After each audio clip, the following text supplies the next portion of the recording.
situacije, šta sad? Samo odobrano. Samo odobrano, ne tako. Dobro, sad ćemo ja zvanično počnem. Dobar dan, dobrodošli. Ovo je tribina koju zajedničkim snagama organizuju Medija centar Niš i Filozofski fakultet Odsek za žurnalistiku. Na inicijativu profesora Rackog. Danas su moji gosti freelancer Milorad Dudarović, iskusno i dugogodišnji novinarsko pero Niša, i Nino Brajović, generalni sekretar Udruženja novinara Srbije. Imamo izvinjenje Vukašina Obradovića, koji je predsednik Nezavisnog udruženja novinara Srbije, koji je takođe trebalo da bude gost na današnjoj tribini. Ima neodložne obaveze, bit će gost sledećeg utorka, pa vas molim da dođete. Nominalno sam ja ovde domaćin, moram samo da započnem tribinu. Na pola tribine će se uključiti studenti koji će vam postavljati pitanja. Današnja tema je novinarski kodeksi, novinarska etika, i s te strane bi mogli da počnemo ovako. Ajde ovako da prvo pitamo gospodina Doderovića nešto o etici, nešto o kodeksima. Gospodin Doderović je inače i član uprave Udruženja novinara Srbije i dugogodišnji dopisnik jedne australijske televizije, je li tako? Državnog radija SBS. Državnog radija. Inače, da prođemo malo si vi, radio za zbivanja, počeo kao student u studentskim glasilima, tamo napravio jedan čuveni intervju sa Momom Kaporom, posle toga dugo godina pisao... Zabranjeni, 89. Dugo godina pisao za Narodne novine, zatim pisao za Glas javnosti, objavio knjigu koju vam toplo preporučujem, zove se Držim vas za reč, nisam pogrešio, tako? Da, intervju je. To je zbirka intervjua koju je Doderović uradio, taj čuveni sa Kaporom je zabranjen. Pa hajde da vidimo kroz jednu živopisnu biografiju kako je sa etikom, kako je sa kodeksima, tim pre što možemo da prođemo kroz različite periode i malte ne da pratimo neki razvoj novinarstva kod nas.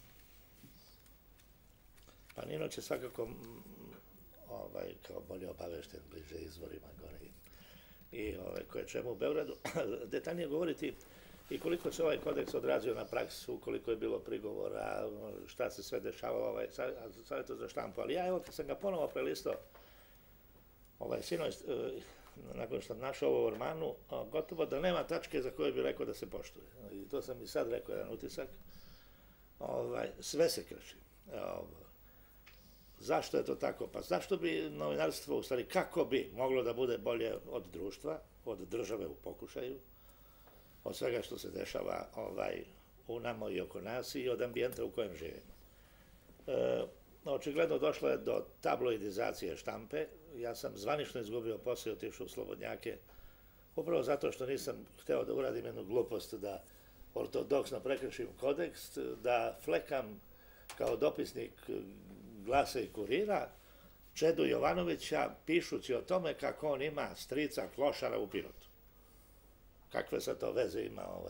To znači da se ne krši sve. Da, i to su od mene hteli i odmah me nazvali neradnikom i vrlo brzo sam dobio otkaz kao tehnološki višak, ali mi je drago što je vrlo brzo posle mene i čuveni Raja Rodić otišao u zatvor, nije mi drago što je izašao, a nije platio porez od 50 i nešto miliona državi. Novinarstvo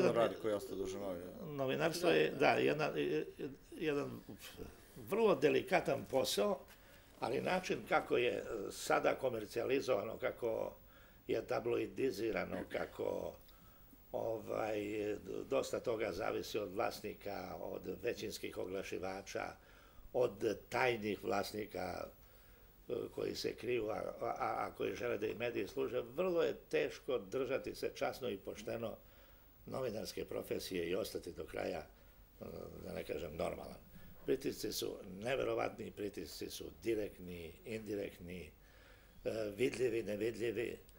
Postoje u redakcijama, ja vam govorim sad o novijem dobu, dežurni moberi koji su u stanju da vam unakaze tekst koji ste vi predali da ga ujutru vidite pod svojim potpisom. Ja sam svojevremeno Tihomiru Nešiću strašno kuko na jednog žbira urednika koji je pravio tada kad sam ja počinjao socijalističko idejno i glasilo mladih Niša zbivanja. Katastrofa. U samom podnaslovu tog lista, koji mi je stalno kratio tekstove. A Tihomir Nešić, koji je nedavno otišao u penziju, jedan od naših iskusnijih i boljih novinara iz Niša, mi je rekao, ništa se ti ne sekiraj, Nije strašno dok krate, bit će strašno kad dodaju u tekstu, a onda ujutru to ostane sa tvojim potpisom. I to mi se desilo. I zbog toga sam morao da se vucaram po sudu u jednom obračunu sa kolegom Rakočevićem iz Narodnih novina, koji se ničim nije bavio osim što je tužio koga je gostigo, pokušavajući da nešto naplati. Ali šta je vrednost ovoga? Vrednost je da ovaj papir ipak postoji. Vrednost je da postoji sa zajedničkim potpisom ne samo jednog, nego oba udruženja i još nekoliko asocijacija. I ja sam jedan od onih, kao član uprave UNS-a, ja nisam imao članstvo dugo, ni u jednoj ni u drugoj organizaciji. A onda sam se odlučio da se vratim u UNS, gde sam i ranije bio, kad sam u NUNS-u,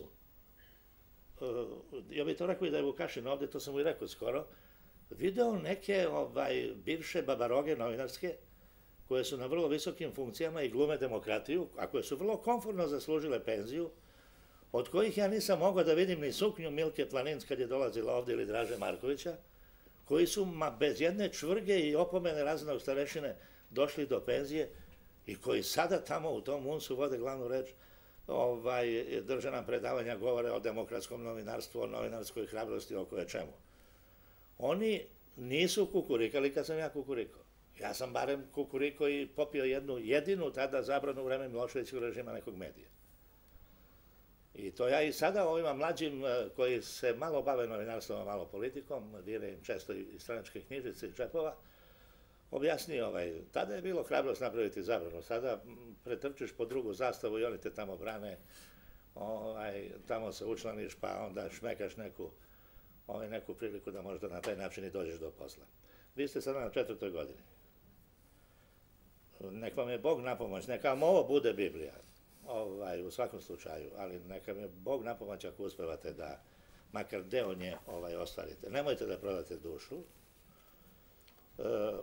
nemojte, nećete moći mirno da spavate, nemojte da se prodate nikome, nemojte da izdate principe profesije za koju ste se školovali 4 godine, koja je časna, za koju će valjda doći bolji dani, nemojte da okaljate obraz, nemojte da verujete političarima, bežite od njih, osim ako baš morate nešto da ih pitate, ako je politička tema pa im treba izjava, slagaće vas, izmanipulisat će vas, makar i poluistinama i naopako složenim istinama. To je nama u UNS-u na tribini, ne znam, možda neko od vas bio, rekao i italijanski novinar koji je napravio ovu emisiju. Ricardo Iacona. Da, Ricardo Iacona koji je radio ovu seriju koju smo sad reprizirali o Kosovu, od političara, što dalje. I neću više, ja sam se da bi oprao dušu u Južnim vestima pre mesec dana ispovedio jednim tekstom kojim sam se izvinuo prostitutkama, jer sam zaista dugo poistovećivao političare i prostituciju, a onda pokapirao da je prostitucija časnija od politike i javno sam se izvinuo, nadam se da su prihvatili moje izvinjenje. Mnogo toga nemojte, sad vidimo šta hoćemo. Evo ja u ruci imam kodeks novinara Srbije, tanak je nešto, Arninu, 2 udruženja ovako tanak kodeks, a kako Doderović kaže, i taj tanak kodeks se krši u svakom članu. Ajde vidimo šta smemo, šta može. Izvinjam se jednu rečenicu, izvini Nino, samo jedna rečenica, kad sam rekao zašto nisam baš nagnuo u NUNS nego UNS, nisam između ostalog što mislim da političarima prosto odgovara da se mi delimo, da postoje 2 udruženja, da jedni druge ujedamo, da smo jedni četnici, jedni partizani, sutra ovi, preko sutra oni, a dole niže kad pogledate, čemer i jad je sa pozicijom novinara, da smo jedinstveni, da smo, evo, prošla je ta frka i euforija 5. oktobra, da smo jedinstveni, jer lakše bi se borili jedni za druge. Nažalost, među nama nema ni solidarnosti. Evo, kad vidite, kad se nekome nešto desi, ostali ćute. Ove starije kolege i toliko. To je jedna, ali duža rečenica. Svejedno, hvala gospodinu Doderoviću. Ovako, i došli smo do kodeksa mali, tanak, 2 udruženja. O tome zašto imamo 2 udruženja, za sledeću trg smo najavili Vukašina Obradovića i verovatno Ljiljanu Smajlović, pa će moći iz prve ruke da saznamo hoće li da bude jedno u dogledno vreme. Inače, ima više od 2 udruženja novinara u Srbiji, ima i nezavisno udruženje novinara Vojvodine, ima i društvo novinara Niša. Ja mislim da skoro svaki grad ima neko svoje malo udruženje ili barem u osnivanju. Svejedno. Ajde, Nino, da vidimo. Kažete nam nešto o kodeksu, kako je došlo? Ako je kodeks tanak, to nije mana, naprotiv, to je vrlina kodeksa. Kodeks je neki naš učenaš koji sadrži 20-ak nekih zapovesti i najbolji kodeksi su u suštini kratki kodeksi. Ono što imate pred sobom je kodeks sa nekim smernicama, dakle, mi ćemo se neprekidno truditi da objašnjavamo razne situacije koje podrazumevamo kada kažemo da je potreba zaštita privatnosti, kada kažemo da je potreba zaštite prava deteta i tako dalje. Mi onda imamo sijaset situacija u kojima treba objasniti šta znači zaštita privatnosti. Da li je zaštita privatnosti zaštita gradonačelnika Niša, da li je to zaštita, ne znam, predsjednika neke političke stranke. Pa nije, zato što je on čovek koji treba da uživa manji stepen zaštite od ostalih običnih građana, vaših roditelja, komšija i naše braće i sestara, zato što oni rade posao od javnog značaja i zato je naš interes da vidimo šta oni rade i u svom privatnom životu veći nego kad su u pitanju obični građani. Znači, svaka rečenica u ovom kodeksu traži sijaset objašnjenja u životu, kao na primer kada govorimo o zaštiti maloletnika. Pravilo je da se ne pojavljaju fotografije maloletnika, naročito kada je u pitanju maloletnik žrtva ili u bilo kakvom drugom kontekstu koji može da šteti maloletniku ukoliko se objavi njegova fotografija, ime, prezime i ostali podaci koji mogu, dakle, da izazovu posledice u vrtiću, u školi, na poslu roditeljima ili bilo gde. Znači, jasno vam je zašto, na kraju kraja, to ste učili na fakultetu. Ali imate situacije nesrećene kao malu Kaju koju su, dakle, nesavesni očuh i majka ubili, čija je fotografija pre više godina objavljena u Blicu i bila je velika polemika i tad su i novinarska udruženja bila protiv toga da se objavi ta fotografija, ali je vreme pokazalo da je to dobra primjena kodeksa i dobra praksa. Zašto? Zato što je mala Kaja jedinica, zato što je više nema na ovom svetu, zato što ne može kad je jedinica nikome da se nanese šteta bratu, sestri, bilo kome i zato što smo prozvali savest građana koji su znali, komšija, centara za socijalni rad i tako dalje, zbog toga što je jedno tako lepo i pametno dete doživelo takvu sudbinu. Eto, to su dakle te situacije koje život nudi, u kojoj svaki put vi mislite i promišljate da li je kodeks prekršen i da li ste postupili po njemu. Dakle, kodeks nije jednostavna stvar. Ovaj kodeks, kad smo pravili, imali smo uzore mnogo kodeksa svetskih i opredelili smo se za tu jednu kratku formu, za neku, da kažem, najbolju evropsku praksu i došli smo, dakle, do ovog kodeksa. Naš 4 ga je tada pisalo 2006. godine i posle toga, to je jedan naš važan projekat, još 2005. godine Udruženje novinara Srbije na Skupštini u Brzeću donelo jednu konvenciju kojom je pozvalo, znači, i udruženja da napravimo zajednički jedinstven kodeks, ali i da krenemo dalje, a da osnovimo Savez za štampu kao telo samoregulacije koje se bavi sprovođenjem kodeksa novinara Srbije u štampanim medijima. I šta se dešava kada neka novina, časopis, magazin, dnevna publikacija ili neki od novinara prekrši kodeks? Šta radi Savez za štampu? Pošto sam sam učestvovao na mnogo panela da se govorilo o tome i sa mnogima se nisam složio, sa nekima i jesam.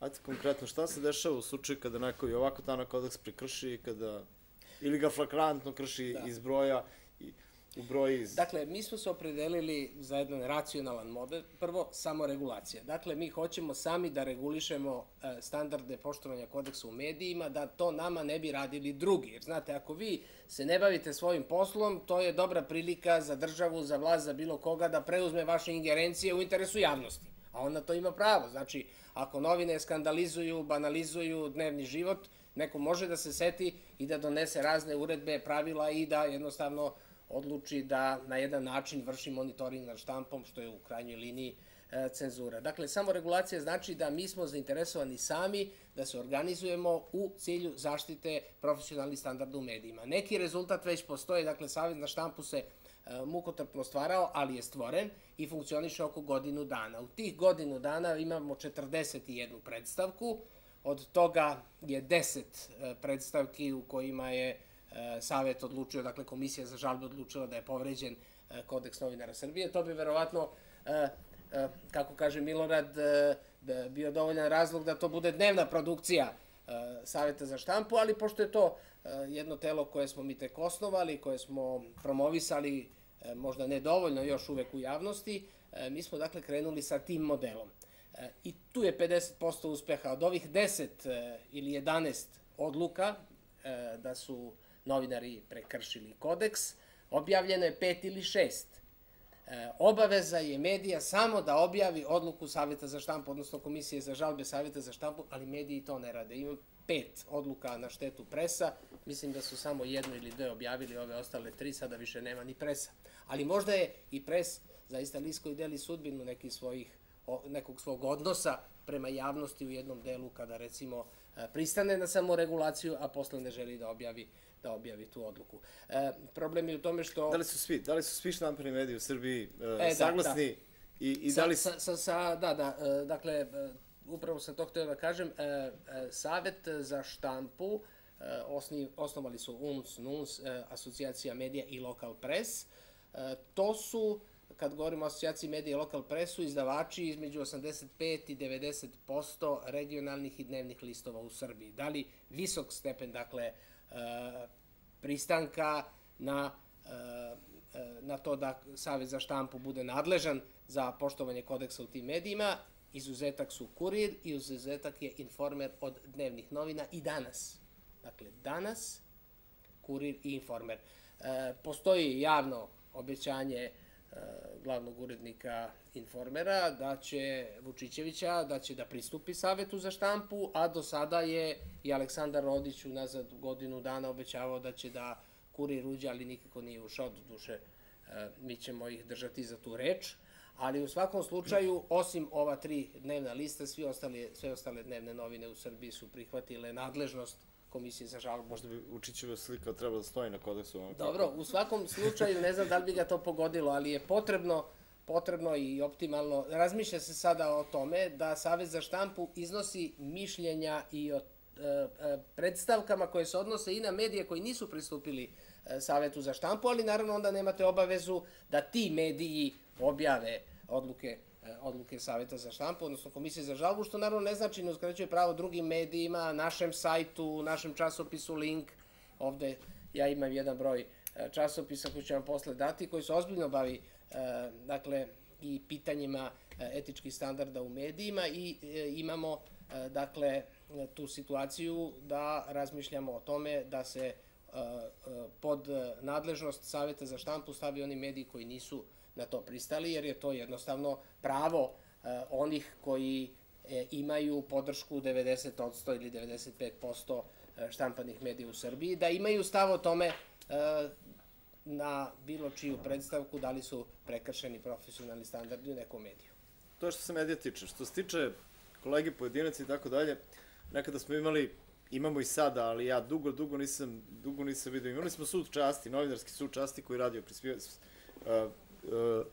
i pri Nezavisnom udruženju novinara Srbije, pri Udruženju novinara Srbije, koji je komentarisao određene slučajeve kada neko od novinara namerno, svesno s nekom ili sa nekom skrivenom namerom prekrši kodeks i ne radi sve posao kako treba. Kako to danas funkcioniše? Mislim, pitanje je važno za bojicu. Da, mislim, sud časti funkcioniše u Udruženju novinara Srbije i to mi čini veliko zadovoljstvo da smo uspeli. Znate, novinari su ljudi koji se bave javnim poslom. Ljudi koji se bave javnim poslom imaju često osobinu da budu sujetni, da budu gordi, a boga mi neretko i površni. Tako vam je sa glumcima, tako vam je sa fudbalerima, tako vam je sa pevačima, tako je sa novinarima. Nema nekog jakog razloga da bi novinari kao javne ličnosti se nešto razlikovali od drugih javnih ličnosti po nekim karakternim osobinama. Osim po zaradi u ovim navedenim zanimanjima. Naravno, to je veliki problem i to je u stvari ključni problem danas novinarske profesije, znači etički standardi kao izazov i nemaština. Ali u svakom slučaju, mi smo se dakle izborili da taj oportunizam u našim redovima više ne postoji i u poslednjih nekoliko godina imamo 10-ak odluka suda časti. Neke su se odnosile na neke kolege koje su izazivale svađu i u samom udruženju, neki ljudi su isključeni, a evo i nedavno je zbog krajnje neprofesionalnog odnosa sa novinama čiji je vlasnik i izdavač jedan novinar u Obrenovcu iz Obrenovca isključen iz Udruženja novinara Srbije. To su neke novine Palež, u kojima Palež je staro ime za Obrenovac, znači da ga ni na koji način ne dovodimo u vezu sa sadržajem lista, ali je u tom listu praksa da se objavljuju priče u zavisnosti od toga da li je neko zainteresovan da plati ili ne, ali da se to čak i čini kroz neke preporuke u sadržaju da ako hoćete da budete, ne znam, bolje ili gore predstavljeni, možete da platite i tako dalje. Mislim, to je potpuno odsustvo svakih profesionalnih standarda i više ljudi se žalilo i mi smo, odnosno su u časti kao nezavisan organ Skupštine Udruženja novinara Srbije doneo takvu odluku. Problema ima mnogo. Kodeks se krši svaki dan i to rade naravno naše kolege novinari. Mnogi među njima često nisu članovi nijednog profesionalnog udruženja, pa i sa te tačke gledišta postoji problem zato da sud časti donese odluku o nekome zbog toga što on ne pripada udruženju, pa se na njega ne može ni odnositi nikakva odluka suda časti. Ali eto, imamo odluka, nije da nemamo, čak jednu odluku u Boru gde je jedan naš vrlo savestan i korektan kolega Vasić dobio opomenu jer je u nekom kratkom periodu dok je bio urednik objavio vest vezano za suspenziju nekog svog kolege zbog krivične prijave protiv njega, a kasnije kada je zbog bolovanja posle su moralo da suspenduje takvu odluku, nije objavio vest da je takva odluka privremeno suspendovana ili tako nešto. Ali u svakom slučaju mi smo počeli time da se bavimo i moram da kažem kao i u svakom poslu mnogo zavisi od ličnosti koje se bave nekim poslom. Mnogo zavisi od toga i ko je dopisnik iz ovoga grada, mnogo zavisi od toga i ko je na čelu Večernjih novosti, mnogo zavisi od toga i ko je predsjednik Udruženja novinara i mnogo zavisi od toga ko se tamo bavi poslom. Teško se stvaraju institucije. Potrebne su decenije, potrebno je 130 godina postojanja Udruženja novinara Srbije da se nešto stvori, a sve to može za dan da se uruši u ovim teškim i turbulentnim vremenima. Ali mislim, mogu da kažem da sud časti kod nas funkcioniše i sve odluke suda časti imate objavljene u linku i na sajtu udruženja. Kažu da, ona stara priča, da nema tih 100 evra za koje novinar neće pisati istinito i objektivno. Kolega, bilo ponuda onako... Jer bilo ponuda ono, honorar pre teksta. Jeste i reći ću, ja stalno ponavljam mlađim kolegama ono što piše na univerzitetu u sali, u velikoj sali, čini mi se da baš tu piše, velika je stvar govoriti slobodno, ali još veća govoriti istinito, ja bih dodao i odgovorno.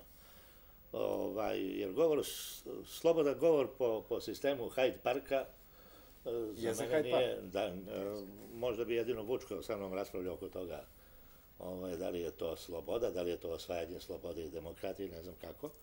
Ja sam imao ponudu da prekinem jednu seriju, jednom ovako važnom faktoru iz SPS-a, profesor Zoran zna, koje da prekinem na pola od 36 tekstova i da tako, ponuda je bila 20.000 maraka.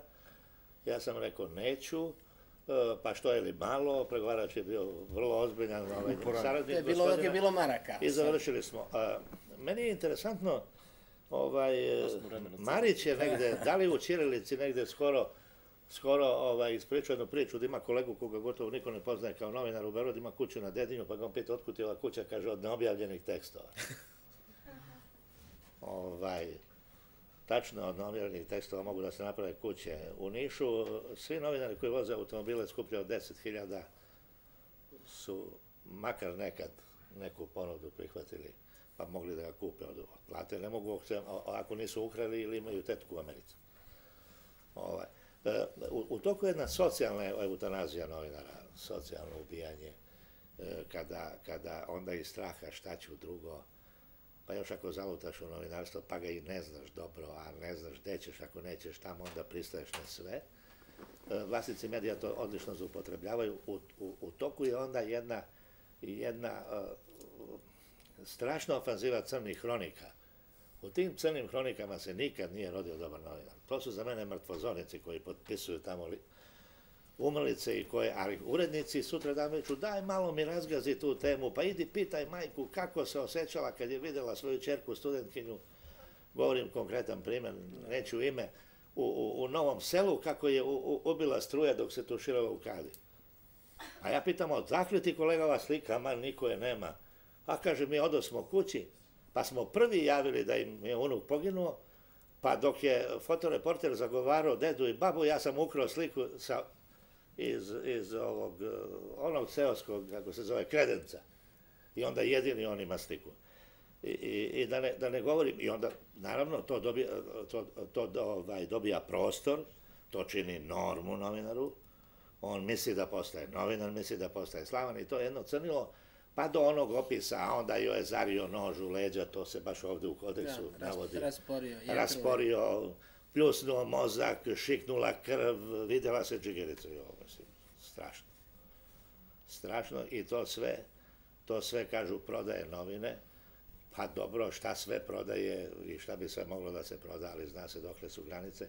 Naravno, uvek će postojati takve novine tog tipa, ali ne valja što su i ove takozvane ozbiljne u Srbiji počele pomalo da liče na tabloidne, pa čak i urednici tih ozbiljnih, serioznih priznaju da ujutru kupe tabloide, jer oni vraga sve znaju iz nekakvih svojih pouzdanih izvora.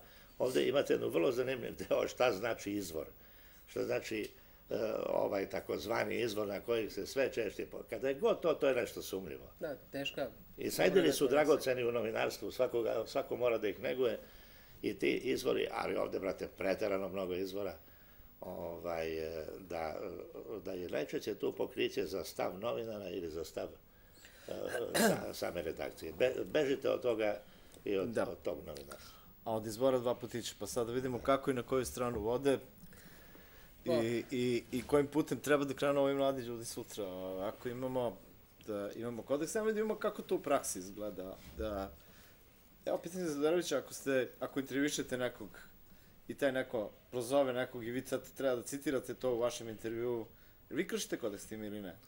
Pa ja sam I da li izbjegavate, recimo, konkretno, imate za intervjuistu... Ja sam uradio preko 1000 intervjua i pa mislim da nema značajnije ličnosti u bivšoj Jugoslaviji i u Srbiji, sada s kojima nisam pričao, u raznim prilikama. Ali ovde je dobro što se profesor Ratski samim tim što se bavio novinarstvom, što vam daje ovakve prilike da razgovarate s novinarima. To je jedna druga strana novinarstva. Nešto drugo piše tamo u knjigama. A kad su intervju u pitanju, ja sam bio član takozvanog Niškog medijskog pokreta Otpora. Mi smo bili ilegalci, na grupa koja se sastajala, javno smo se sastajali, a glumili smo ilegalce i nervirali Vučka mnogo. Ona se prozivao, gde ste, pojavite se preko Belamija, dođite u emisiju za onaj nakaradni zakon. Neću ja da odgovaram za svaku glupost, za svaku nepismenost, za sve ono što rekao moj sagovornik.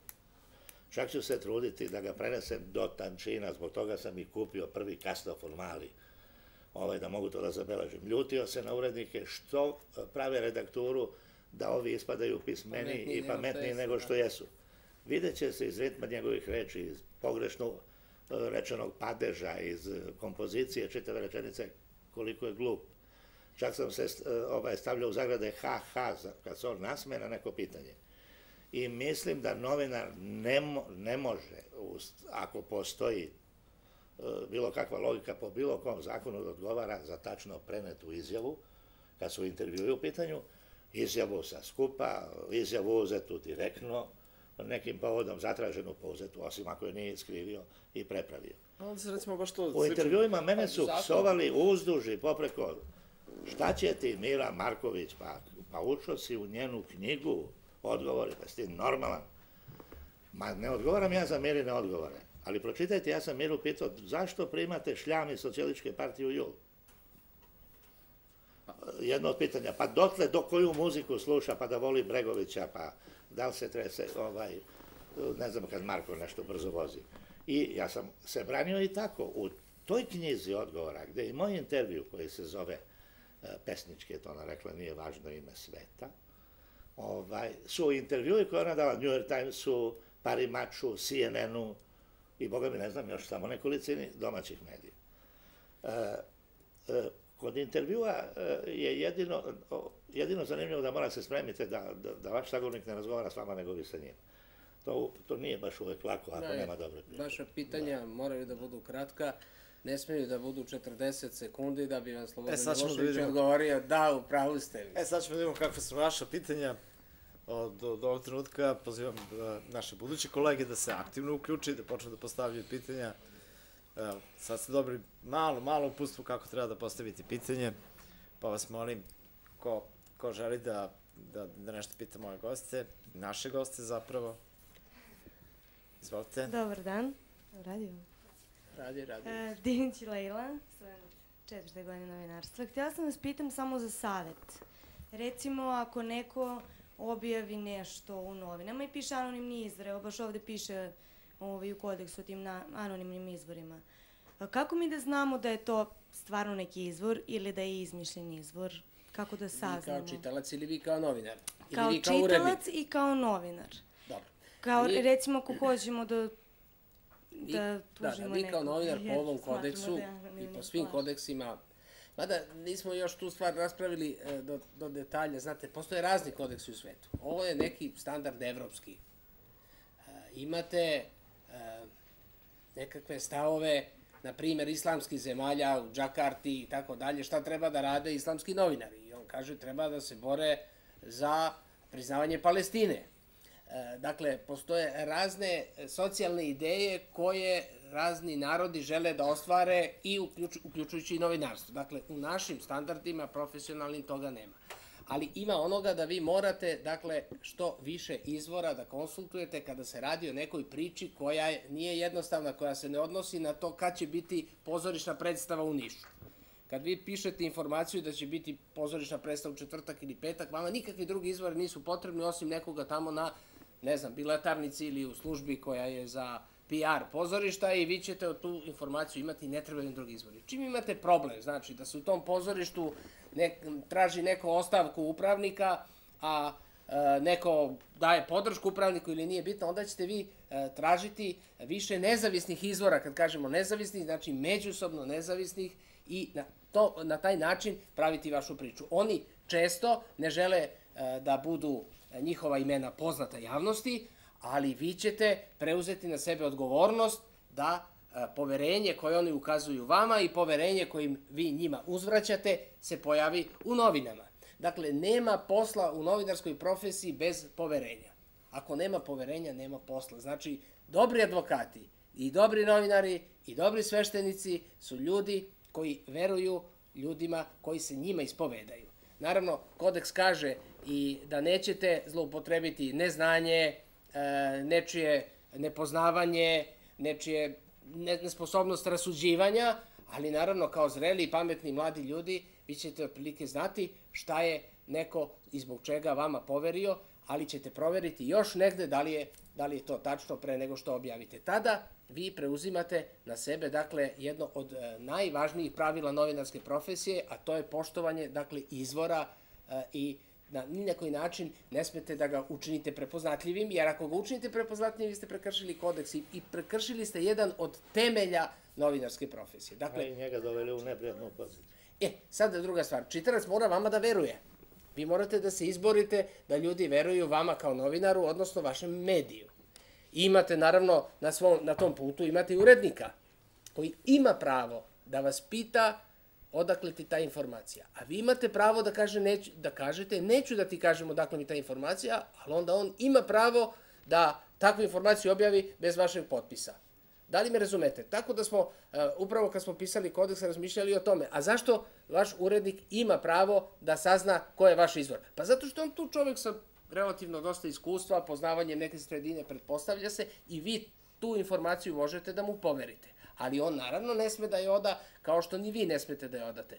A ako vama, po ovom kodeksu, neko daje informaciju uz uslov da je ne samo ne kažete koji je izvor informacije, nego da ne saopštite ni vašem uredniku koji je izvor informacije, treba da odbijete tu obavezu, odnosno da date na znanje vašem sagovorniku. Znači, sve je u kvalitetu i sve je u poverenju, ali naravno mi često grešimo jer naš posao iziskuje i provere, iziskuje utvrđivanje tačnosti, a rokovi koje morate poštovati u medijima od vas traže, kako da kažemo, bespogovornu brzinu koja je u stvari u nekim drugim poslovima nemoguća.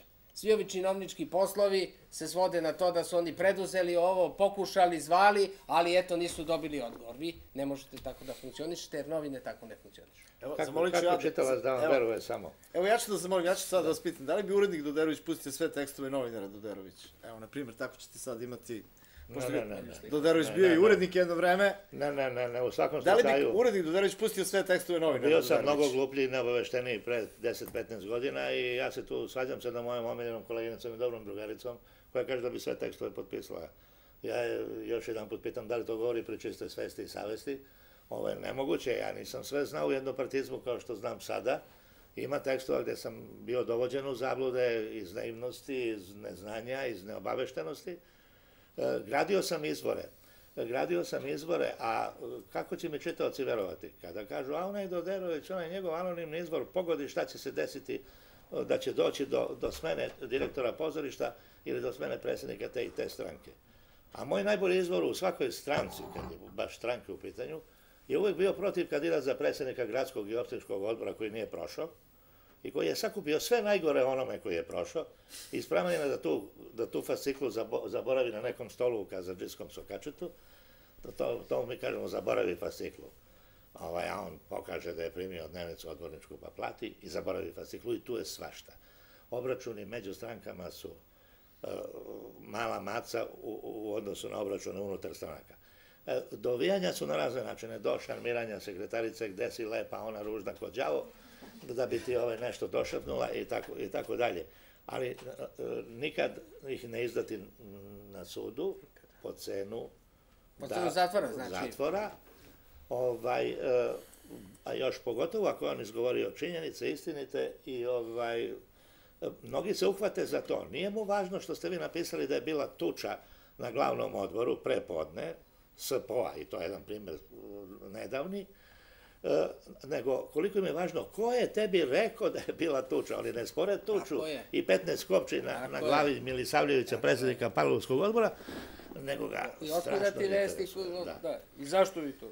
A uvek ćete imati, izvinjam se, u redakciji doučnike koji su spremni da vas odaju ako mnogo blebećete o svojim izvorima. Na osnovu čega spremni? Da. Platili nikad za informaciju ili... Ne. Da bi vam malo pojasnio, izvinjam se, o bojici gosti, jednom su Zuka Džumhura, bio naš, sad je poznat kao pisac, bio i čuveni novinar, jednom su ga pitali da li bi, i karikaturiste naravno, da li bi intervjuisao papir, on je rekao ne, radi je papirnog sobara. Od njega bi saznao više. A ovo oko tekstova, ne da ne bih potpisao neke od pre 10 ili 15 godina, nego i neke od juče ne bih potpisao. Ja sam uvijek nezadovoljan svakim svojim tekstom. Vidim mu sve mane, vidim koliko sam u stisci nešto zaboravio, koliko u šumi nisam video baš svo pravo drveće, nego samo neke ili samo šumu. I stalno sam opominjao kolege kada sede tamo na sednica, vidim već treći blok piše, ja crtam neke vinjete, samo neke teze. Ne burazeru, kad dođeš nećeš znati šta ti je šta. Probaj da praviš selekciju već tu, pa da onda kad sedneš za sto već imaš selektovanje činjenice, probaj već tu na sednici dok govori neki sledeći glupi sagovornik, napravi skiciraj naslov, podnaslov, naslov, brže ćeš otići kući kad se vratiš u redakciju. Dalje pitanja? Ajde, izvolite. Dobar dan, Milena Nikolić, student 4. godine novinarstva. Pitanje za gospodina Doderovića. Kažete mi, pošto vam kažete da trebamo da se pridržavamo kodeksa i da ga ne kršimo, da li ste nekada prekršili kodeks i u kojoj je to situaciji? To jest, koja bi bila situacija u kojoj biste vi prekršili kodeks novinara? Hvala. Pa jesam kršio kodeks. Jesam nekad svesno kršio kodeks, jedva čekajući da mi je telefon onoga zauzet ili da kaže ne želim o tome da govorim. I da ja to šibnem samo u anterfile, da ispunimo nekakav osnovni princip, kao čuo sam ili nisam mogao da čujem drugu stranu. Ovo je totalni bezobrazluk šta se radi. A do juče, do zaključenja lista nismo čuli drugu stranu. Ma nismo se ni trudili da je čujemo. zalepili smo to da bi olakšali stvar, a drugo pisati u nizu. Sutra ćemo da je čujemo, pa će onaj ko hoće baš da se lepi, da kupi sutrašnji broj, tako. Ja sam kršio kodeks ne toliko da bi morao da crvenim, nekad vrlo svesno, nekad i zbog nekih srdžbi jeda, zbog položaja, pa onda vidiš lopovčinu koji krade, a tebi kasni ona mizerna plata, vidiš da te onaj vlasnik gazda zafrkava, a onaj lopov tamo u Skupštini zove po 3. put na kafu, a ti ne možeš njega, ja sam i gore izveštavao iz oba dva parlamenta, 3-4 godine. I onda sam bio u stanju da napišem, ma lopov si, iako nemam nijedan podatak. I šta se desi? Najave mi tužbu. A sad kako da dokažem da je lopov? Ja kažem njegovom advokatu, kaži ti on lopovu, da sam ga ja samo načeo. Ja imam punu fasciklu o njegovim lopovlucima. Verujte, u 90% slučajeva povlačili su tužbe jer ne znaju koja je ova budalač, ko zna šta sve ima. Jer znam da nisu čiste savesti. Ali moramo da budemo fair, koliko god se normalno i nama dešavaju greške, a to znači kršimo kodeks, ovo je pitanje, dobro pitanje, pravo novinarsko pitanje, kratko i teško pitanje. Nešto slično smo mi... Ja se nisam libio da kažem da... Nešto slično smo imali u linku prošlom broju i slično pitanje smo postavili raznim poznatim novinarima i mnogi od njih su rekli kako ili nisu ili su malo presretnuti pitanjem. Dakle, mi grešimo i ja sam, dakle, iako me to niste pitali, ja svakako kršio u nekim situacijama kodeks, ali to je bilo iz neznanja. To je zaista bilo iz neznanja, jer ja sam pokušao da nađem odgovor na to pitanje, da se setim tačno, taksativno neke situacije i nisam uspeo. Dakle, mi sada, prvi put posle 2000. godine gradimo neke standarde koji nisu jednopartijski, znate. Mi smo u prošlosti imali novinarski kodeks, recimo od 1965. godine, valjda ona velika Jugoslavija, ali je to bio kodeks koji je podrazumevao da su novinari jedna vrsta društveno-političkih radnika. Dakle, jedna vrsta javnih radnika koja se zauzima za neke društvene vrednosti, a vrednosti društva su vrednosti za koje se bori partija na vlasti, Savez komunista, radnička klasa, odim i dođem i tako dalje. I vas su oni podrazumevali kao jednog aktivistu u tom poslu, dakle kao nekog svog aktivistu, pri čemu naravno ti kodeksi su imali i elemente ovih današnjih kodeksa, evropskih kodeksa, ali su podrazumevali tu neku vodeću ulogu partije i tako dalje. I kad je nekoga partija proglasila nepodobnim, onda je valjda normalno da ga novinari proglase nepodobnim i retki novinari među njima kažu čekaj, nije tako. Dakle, iz nekog neznanja sam sigurno napravio negde na ratištu razgovor sa nekim ko nema 18 godina, tada nismo imali standarde da skrembulujemo lica i tako dalje.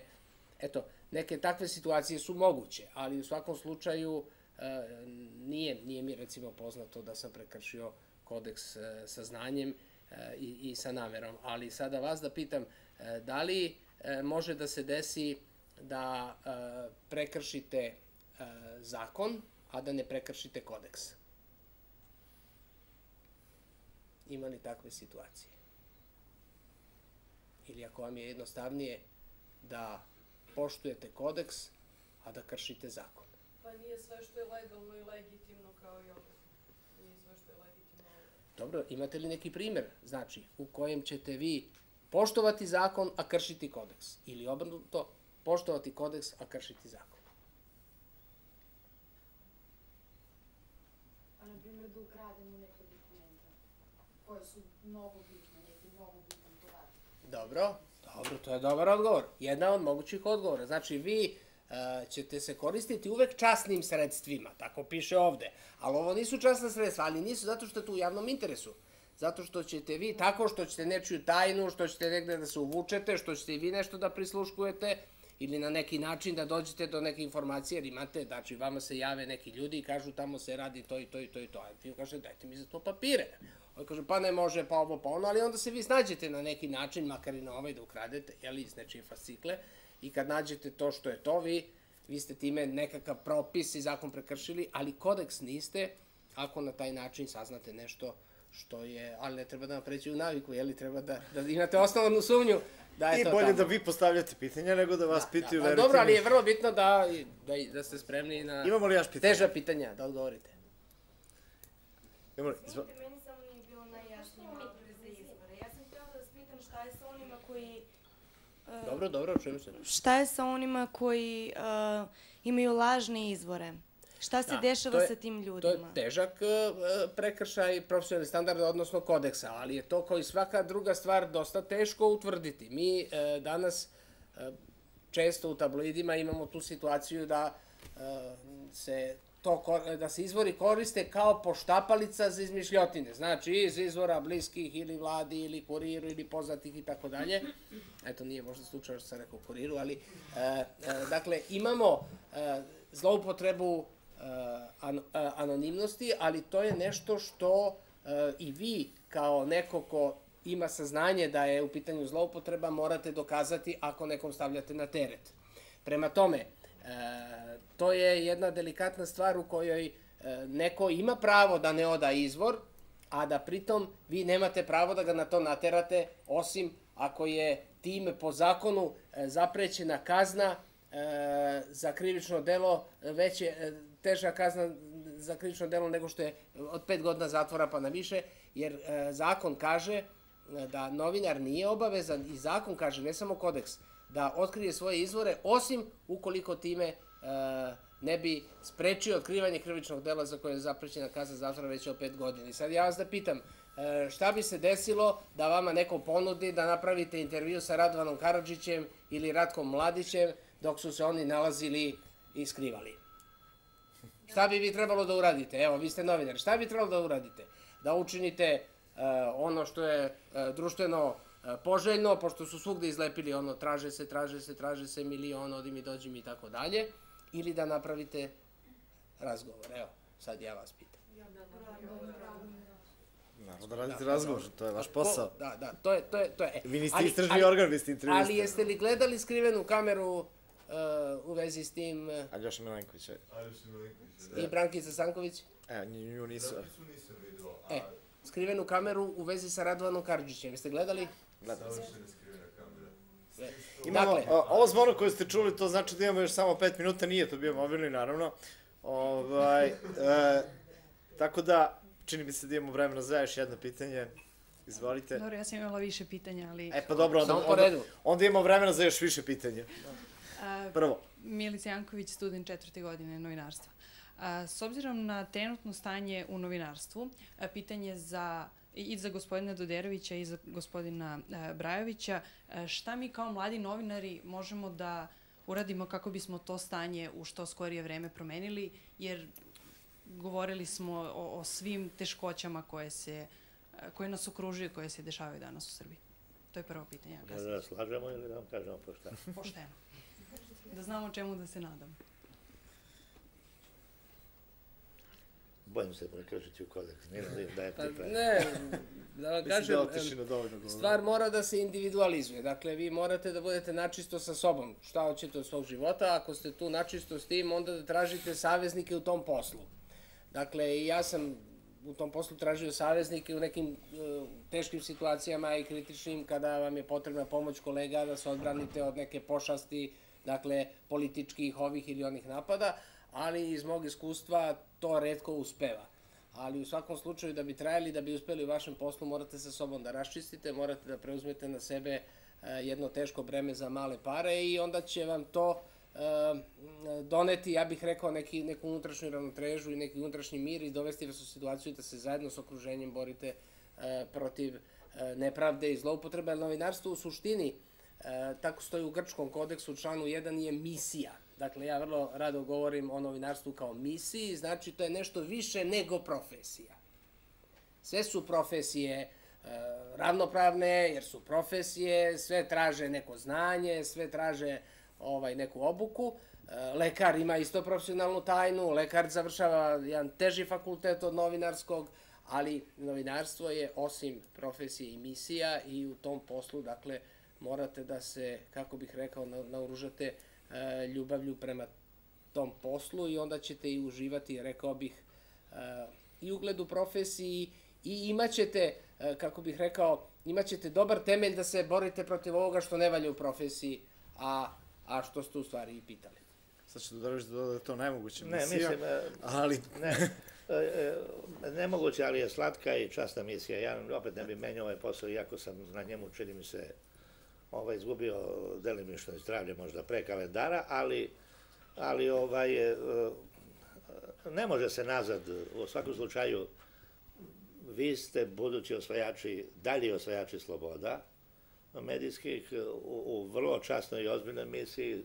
Demokratizacija društva, ako ništa, makar zbog onog famoznog datuma, će da otvara nove prostore za novinarstvo. Mnogo problema će biti tu oko vlasnika dok se ne legne, dok ne dobijemo konačno i neke bogate novinare koji mogu da osnivaju medije koji će biti pravi i sa pravim programskim ciljevima.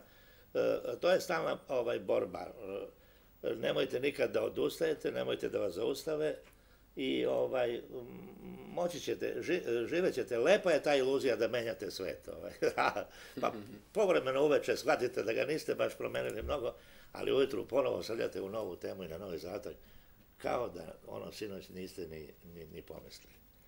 Inače, moje drugo pitanje je baš bilo vezano za ovo što ste sad rekli. Koliko je realno da mi promenimo nešto u društvu kao novinari, ne samo mi. Pa realno, ako ne pristanete da društvo promeni vas, promenit ćete vi društvo sigurno. Pa menjate svaki dan.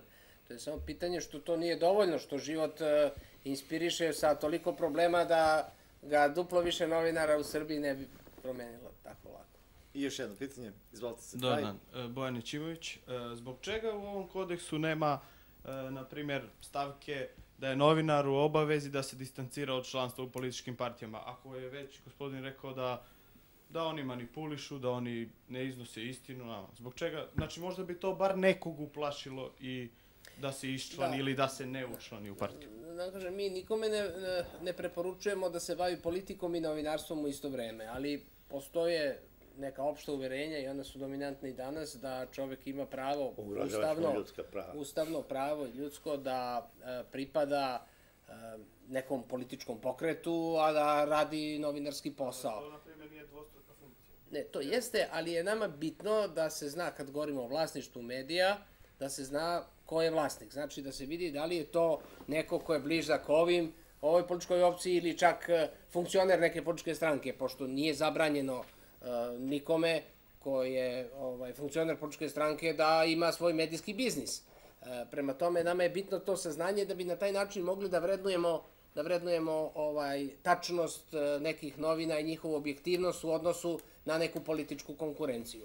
Ovaj kodeks kaže da novinari ne smeju da slede interese izdavača i vlasnika, bez obzira na to što su novinari kod njega kao poslodavca. Znači, to u njegovom tekstu ne treba da bude prepoznatljivo. To je teško, ali uređivački profil je nešto što je autonomna stvar vlasnika, odnosno redakcije, i oni mogu da imaju jedan uređivački profil koji se vama kao novinaru sviđa ili ne sviđa, vi zato birate redakciju koju ćete da radite. Ali ta vrsta, kažem, nekakve formalne zabrane članstva u nekoj političkoj partiji malo liči kao nekakva formalna zabrana nekom građaninu da glasa za ovu ili onu političku opciju. Jednostavno, to je pravo ljudi koje je garantovano Ustavom i to je nešto što u ovim političkim demokratijama, dakle u pluralističkom društvu, je kao standard dozvoljeno. Nigde nije zabranjeno, ali izuzetak su novinari, u demokratskim društvima su izuzetak novinari političari. Dakle, imate onoga Martina Bela iz BBC-a, on je tako poznati novinar, pa je nešto tražio u parlamentu.